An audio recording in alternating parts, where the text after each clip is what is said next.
అరే అబ్బాయిలు, ఈరోజు మా గోపాల్ కూడా ఫోన్ చేసి, అరే మామ ఈరోజు సెలవు కదా, బోరు కొడుతుంది, సముద్రం దగ్గరికి వెళ్దాం రా అన్నాడు. సముద్రం దగ్గరికి ఎందుకు రా, సముద్రం లోపలికే వెళ్దాం దా అని చెప్పి ఆయన స్కూబా డైవింగ్ తీసుకొచ్చాను. ఆడొక్కడే చూస్తే సరిపోద్ది, మీరు కూడా చూస్తారు కదా, లుక్ వేసుకోండి మరి. సముద్రంలోకి దిగిన తర్వాత మా పాలుగాడు, అరే మామ ఇప్పుడు గుర్తొచ్చింది, నాకు ఈత రాదు, ఇప్పుడు ఎలాగ మరి అన్నాడు. ఒరే పిచ్చోడా, నీకు నాకు పెళ్ళిళ్ళు అయిపోయి సంసార సాగరమే ఎత్తున్నాము, ఆ సాగరం ఉంది, చిన్న సాగరం ఎంతరా, పదరా చూసుకుందాం అన్నాను నేను.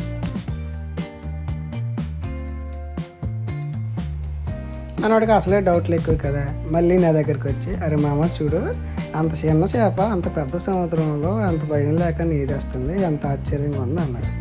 అప్పుడు నేను అన్నాను, ఒరే ఎర్రోడా, అది చిన్న చేప అయినా పెద్ద తిమింగలం అయినా అది పెద్ద సముద్రంలోనైనా చిన్న చెరువులోనైనా అది కొట్టాల్సింది ఈత మాత్రమే.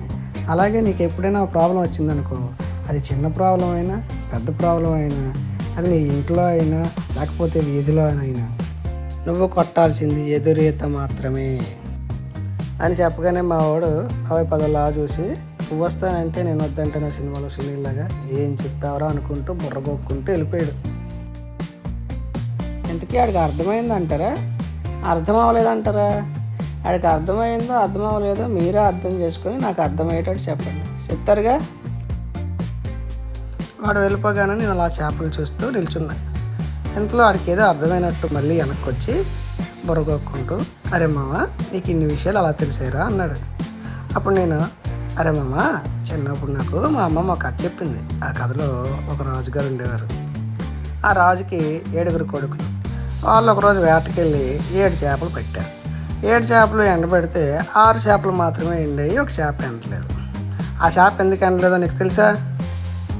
వెంటనే మావాడు, నాకు తెలియదురా మామ, నువ్వే చెప్పు అన్నాడు. అరే పిచ్చోడా, అవి ఎండని చేపే ఇందాక మన దిగ్గానే నా దగ్గరికి వచ్చింది.